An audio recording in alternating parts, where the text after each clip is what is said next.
I have the pleasure to present to you Dr. Martin Luther King, Jr.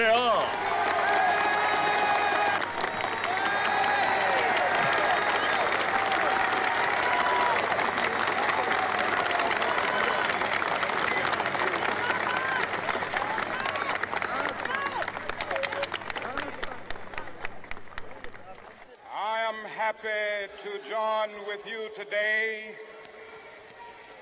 in what will go down in history as the greatest demonstration for freedom in the history of our nation.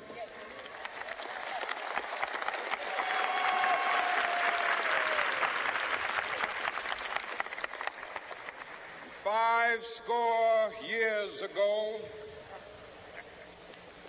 a great American in whose symbolic shadow we stand today signed the Emancipation Proclamation.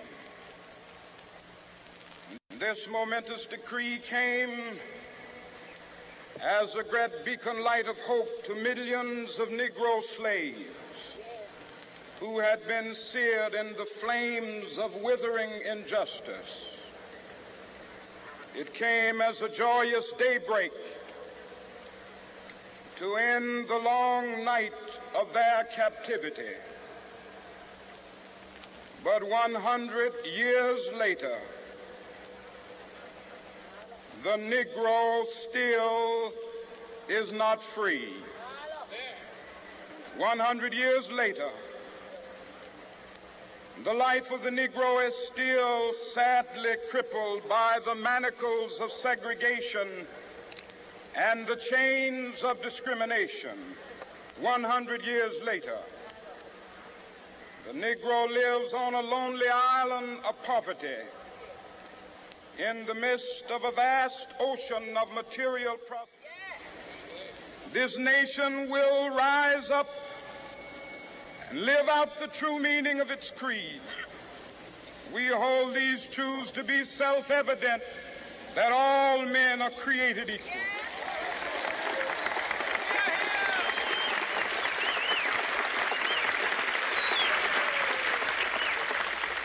I have a dream that one day on the red hills of Georgia, the sons of former slaves and the sons of former slave owners will be able to sit down together at the table of brotherhood. I have a dream that one day, even the state of Mississippi, a state sweltering with the heat of injustice, sweltering with the heat of oppression, will be transformed into an oasis of freedom and justice. I have a dream that my 4 little children will one day live in a nation where they will not be judged by the color of their skin, but by the content of their character. I have a dream today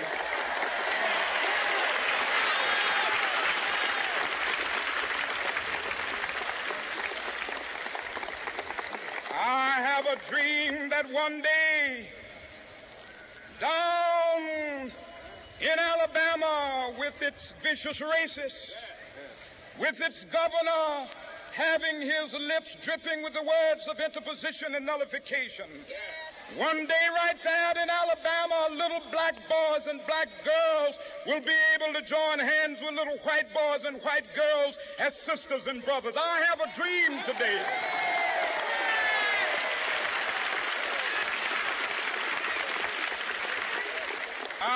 a dream that one day every valley shall be exalted, and every hill and mountain shall be made low. The rough places will be made plain, and the crooked places will be made straight, and the glory of the Lord shall be revealed, and all flesh shall see it together. This is our hope. This is a faith that I go back to the South with. With this faith, we will be able to hew out of the mountain of despair a stone of hope. With this faith, we will be able to transform the jangling discords of our nation into a beautiful symphony of brotherhood.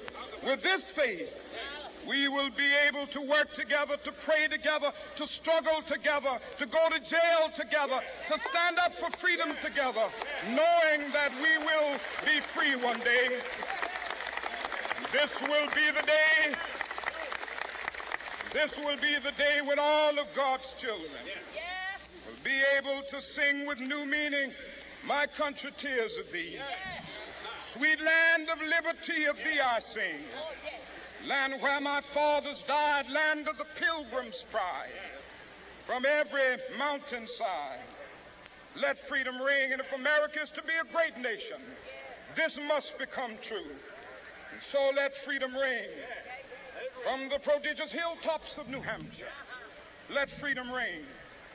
From the mighty mountains of New York, let freedom ring. From the heightening Alleghenies of Pennsylvania, let freedom ring. From the snow-capped Rockies of Colorado, let freedom ring. From the curvaceous slopes of California. Not only that, let freedom ring from Stone Mountain of Georgia.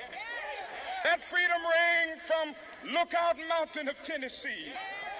Let freedom ring from every hill and molehill of Mississippi, from every mountainside.